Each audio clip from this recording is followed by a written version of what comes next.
Good morning, YouTube. The topic for today's video is going to be school safety. Um, Before I get into it, I want to say first that procedures for various situations that can occur on campus are going to depend on that school. So these are procedures that apply specifically to my campus. Um, Please find out from your child's school, or if you are a student, please find out from your school what their specific procedures are. So the first thing I want to talk about is medical emergencies. Let's say Bob and Sally are playing football out on the field. Sally tackles Bob, and now Bob's arm is hurting, and he heard a crunch, and that type of thing. So for medical emergencies, the procedure is that a student go for the nurse, and the nurse will actually activate the first responder team. Okay. What I will do is I'm actually on the first responder team, so I will send a student to the nurse and I will send another student to the office. If it looks like it could be a heart attack situation, the first responder team has access to an AED, which is an automatic external defibrillation device. So where the heart is involved, it has electrical impulses, and when those impulses get misaligned, then you can shock it, and you're basically screaming at a classroom full of kids who are all being very, very loud to be quiet, right? And then the heart kind of is like, oh, okay, I need to stop what I'm doing, and then hopefully it will resume its normal function. So that's medical emergencies. Um, the next most common emergency is evacuations due to fire. There can also be evacuations due to some other activity that is on campus that makes it unsafe for us to be on campus. I'm going to talk about both of those. First, fire drills. Now, we have fire drills all the time. So we are required to have a fire drill the first 4 weeks of school every week. And after that, we are required to have a fire drill and document it at least once a month. So the primary reasoning behind this is we want to make sure that people are prepared and they know what to do when these types of events are happening, so there is less panic. Okay? We want to stay as organized as possible. We want to make sure that we're not going to forget a student or miss a student.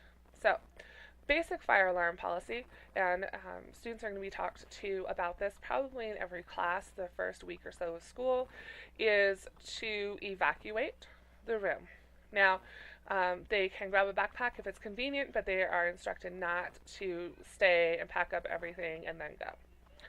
The classroom door is left unlocked. Windows are closed, I believe, and then everybody proceeds out to our football field. At the football field, they're going to line up wherever their teacher is. The teacher will take attendance, either using a grade book, or in my situation, I like to use my phone because I can actually log into our online system and take attendance.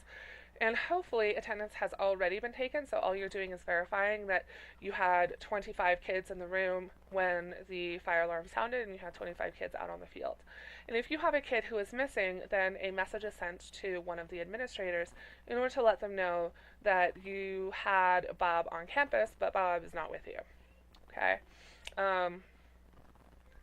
Now, from there, if it is determined that it is not safe for us to return to our classrooms, then we may evacuate off campus. We have 2 locations that we evacuate to. I'm not going to state what they are at this time, simply because I don't want to encourage people who may want to complicate matters to have that information, right?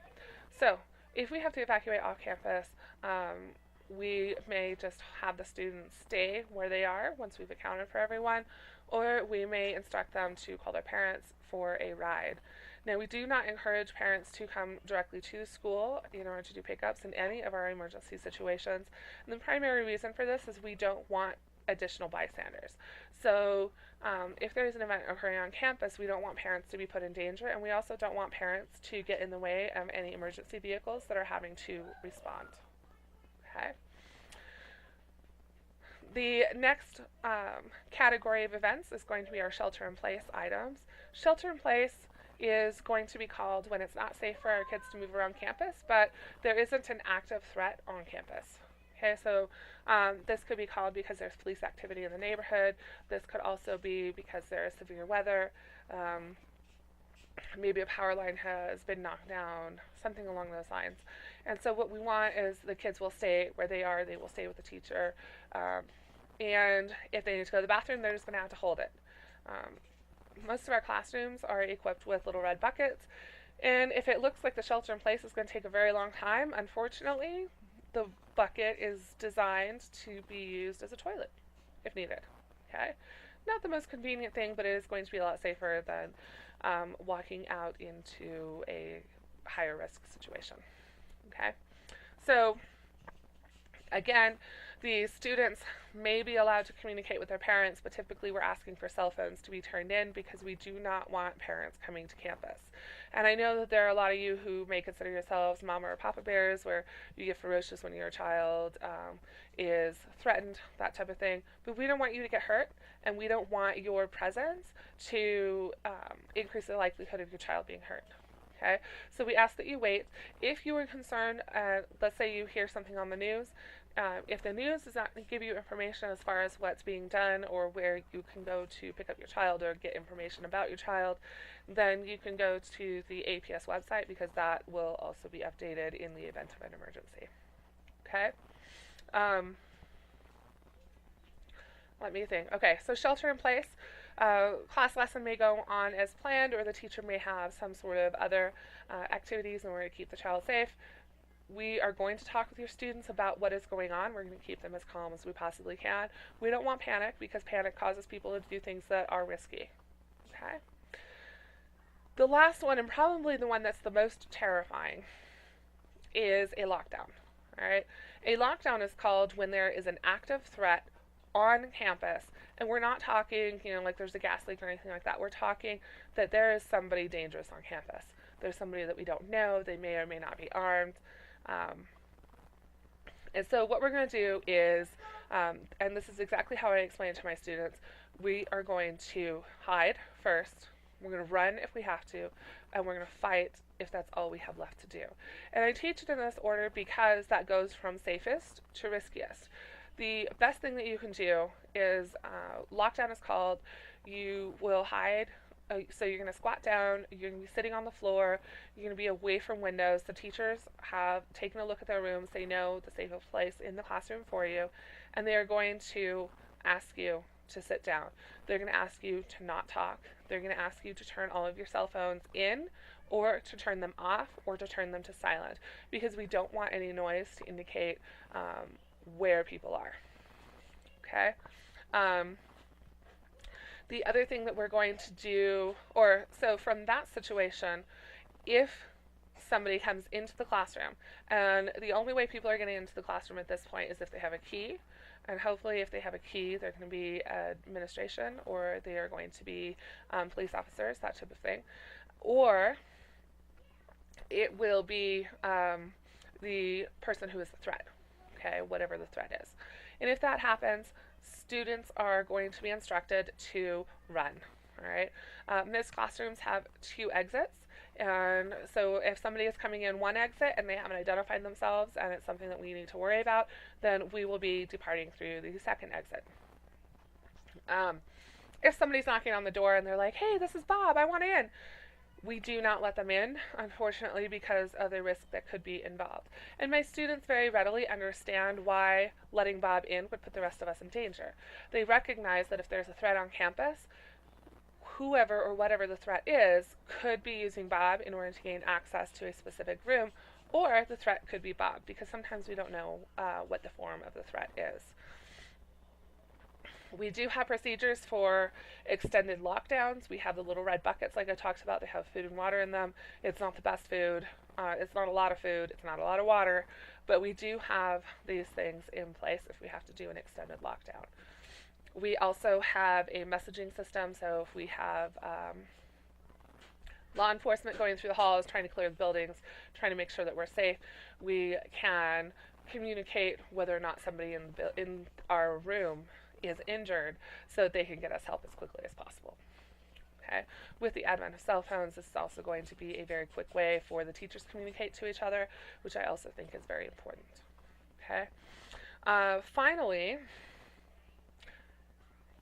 If we are in the process of evacuating, or somebody has come in, or if we have multiple threats and they are using both doors in order to gain entry, then we're going to fight.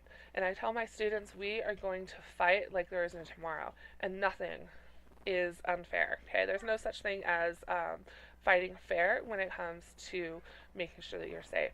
And so that means that you're throwing things. That means that you are attempting to tackle. That means you are trying to distract as much as possible. You might be pushing desks at the people. You might be throwing books, erasers, pencils, whatever. So this is probably the only time that I actually encourage my students to throw things in the classroom. Okay. When I do this explanation, I actually will talk about myself being the perpetrator, and I do this because A, I don't want them to look at their classmates as a possible perpetrator, and B, they find it entertaining that I would do this type of thing. Okay, so the way the scenario typically goes is I will say, all right, let's say that I have had a series of bad days, I've had a series of bad weeks, and I'm finally fed up with it, and I make myself a little list and I say, okay, these are the students who bug me the most, and I'm pretty sure I know where they are, so I'm going to come on campus and I'm going to go after them, right? And it can be with a variety of weapons, but let's just say that I'm targeting these students. So, if I know that Bob has second period with a teacher in room 201, then, and I decide that's when I'm going to come in, then first, administration's probably going to recognize that something is not right with me because I'm on campus and I've got a weapon and I'm not responding to anything that they're saying, right? And so they're going to call a lockdown. When they get to room 201, here's what I should find. I should find absolutely no noise. I should find a locked door. And I'm not going to know if that door is locked because the class is in there and they're sheltering, or if it's locked because on that day the teacher was teaching a different classroom. I'm not going to know. All right? So I go up there in order to find Bob. Let's say Sally makes some noise, and I realize that Sally is almost as annoying as Bob, and now I'm going to come after her. So this is, again, to explain why it's so important to be quiet. We don't want to be like that person at the grocery store, to let the threat be like a person at a grocery store, where you go in and you're like, I need bread, and I need milk, and I need cheese. But you're walking through the aisles and you realize, oh, I should pick up some fruit too, or pizza sounds really nice, or I'm going to get some of these frozen burritos, or whatever it is that's going on. Okay, we don't want to give people that encouragement or that opportunity. So I find the locked room. If I can't see in, which I should not be able to see in because the teacher has secured the windows into their room, then I may either move on to my next target, or possibly I am subdued before I go any further. Okay, we do have security on campus. Security is trained in what to do. They work closely with law enforcement in order to figure things out. I don't predict, hopefully, that we are going to have this type of thing occur, but it is something that we're going to practice, and it is something that we're going to talk about. Once again, knowledge is power. If we talk about what to do in these emergency type of situations, and one of the reasons I use stories is to help students remember. Okay, they are less likely to panic, and hopefully that will keep them safer than they would be if they didn't know what to do.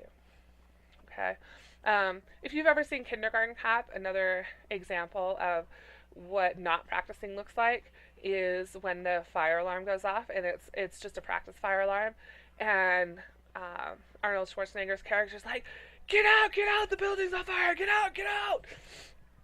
And all of his little kindergartners are running out screaming, and they're running in circles, and they're just kind of going everywhere, and they don't know what to do. Yeah, we want to avoid that. Okay? And that is why I decided to have this very important discussion with you. Please find out from your school what the procedures are. Every single teacher should have posted in their room, whether or not they are an APS teacher, the fire evacuation procedure.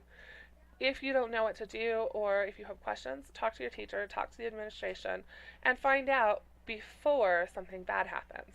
The more prepared we are, the less likely we are to get hurt. Thank you very much. This is the Fat Health Teacher signing out, and I will talk to you all tomorrow.